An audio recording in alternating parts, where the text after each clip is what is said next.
Bem, galera, que os games são cada vez mais pirateados, isso a gente já sabe, não é? E que a indústria está tentando reverter essa situação, também a gente já sabe. Mas eles estão tentando fazer isso de uma maneira um tão quanto diferente. E é o que a gente vai ver nesse vídeo, as formas mais inusitadas e até divertidas de combater a pirataria. Michael Jackson, o maior astro pop mundial, já teve alguns games, né, como Moonwalker, por exemplo. Mas um de seus games mais recentes, em sua versão para o DS, o Michael Jackson The Experience, caso seja pirata, ao invés de tocar as músicas normais do jogo, são tocados as vuvuzelas da Copa da África, ou seja, Copa do Mundo da África, né? Que já foram consideradas irritantes na Copa do Mundo, então imagina no videogame. A intenção de enlouquecer é tão séria que a partir dali o game não permite mais pausar ou sair para retirar a música, trazendo poucas alternativas para a pessoa se livrar disso antes que seu cérebro vire uma espécie de gelatina. Ou que ela fique louca, né? Vuvuzela, pô. Tá louco.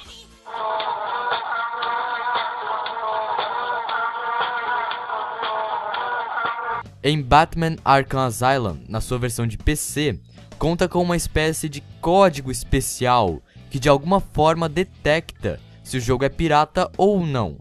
Caso o jogo for pirata, é desabilitada a capa do Batman. Ele não vira mais o Batman. Sem capa ele não é Batman, né? E qual é o problema disso? Bem, é que fica impossível avançar entre as fases do jogo, já que há fases em que utilizar a capa é essencial para avançar. Por exemplo, em uma determinada parte em que Batman tem que planar com a capa acima de uma sala com gás venenoso, ele simplesmente irá cair no gás e morrer, por causa que não tem a capa, não é? Mas lembrando, isso só acontece na versão pirata do Batman, Arkham Asylum, né? E I am Batman. I'm Batman. Em Grand Theft Auto 4 ou GTA 4 da Rockstar North, em sua versão pirata, não há nenhuma alteração na trama ou em nenhum tipo de objeto que não funciona. Mas depois de alguns minutos jogando, a câmera começa a balançar, deixando o gamer completamente tonto e até nauseado.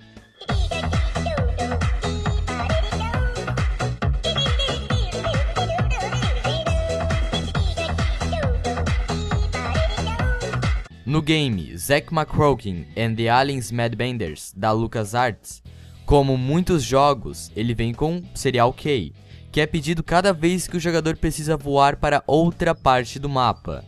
Depois de introduzir o código errado 5 vezes, o personagem Zack McCracken é preso em uma prisão para piratas, digamos assim, e o computador trava, não deixando nenhuma opção a não ser desligado, ou ouvir durante 2 minutos um discurso contra infrações de copyright, no caso pirataria, não é?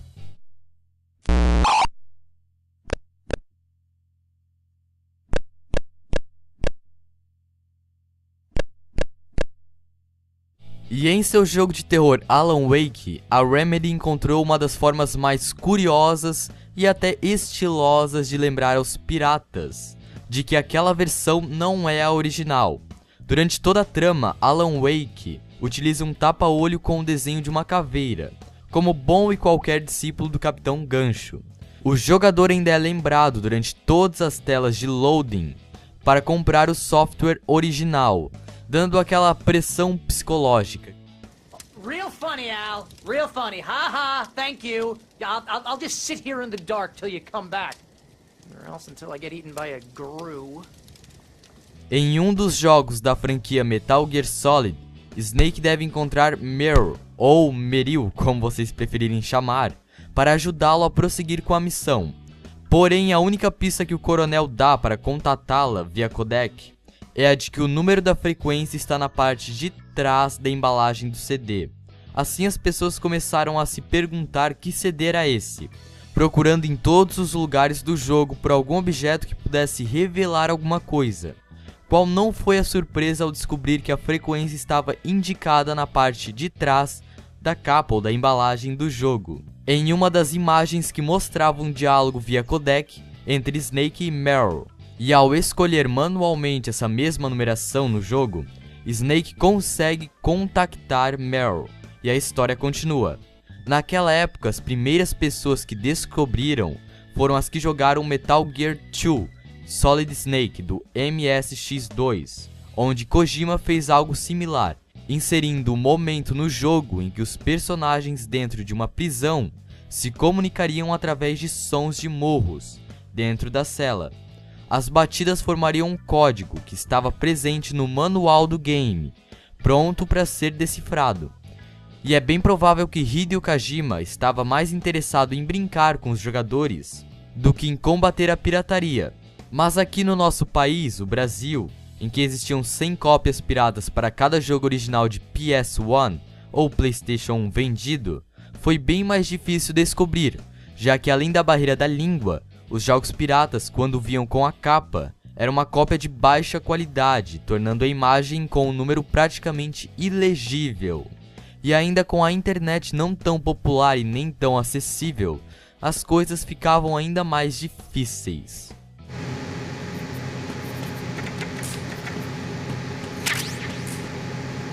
No Serious Sam 3, caso você resolva dar uma de esperto e instalar a versão pirata, o jogo vai mandar um monstro escorpião humanoide com braços de metralhadora e imortal atrás de você. E além de extremamente violento, o bicho é muito, mas muito rápido.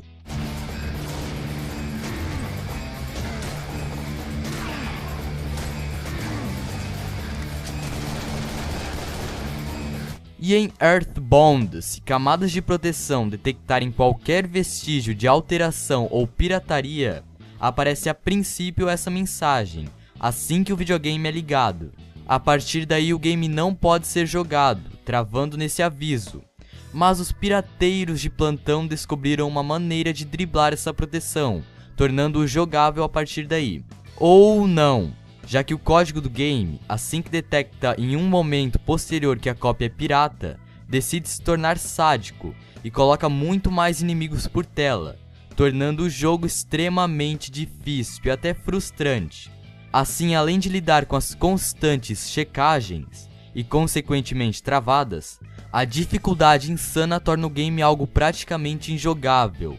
No entanto, caso o ser humano ainda consiga chegar ao final do jogo, dessa forma, é reservado uma última surpresa, logo antes de Gigas ser libertado da Devil Machine. O que acontece? O jogo simplesmente trava e todos os seus saves são apagados.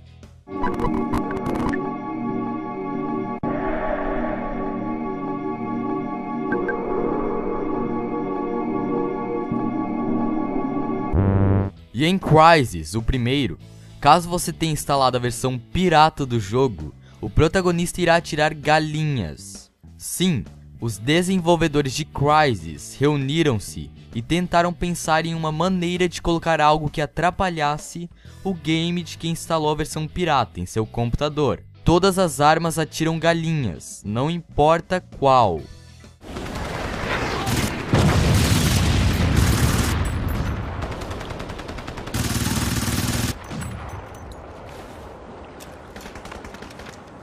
Bem pessoal, esses foram só alguns jogos que tentaram driblar de uma certa forma a pirataria. Existem muitos outros casos por aí, como o de Spyros ou de Game Dev Tycoon, mas se fôssemos listar e descrever todos, iríamos muito longe. E bem, eu também entendo que os jogos no Brasil são muito caros e que algumas pessoas infelizmente recorrem à pirataria. Isso não é muito bom, mas não é culpa 100% dos gamers, e sim talvez do governo que taxa e coloca tantos impostos, o que eu acho que não é nem um pouco necessário, já que o Brasil arrecada muito, mas muito imposto, que praticamente nem 50% disso é revertido pro povo. Mas, bem pessoal, então é isso, espero que tenham gostado, falou, obrigado e tchau!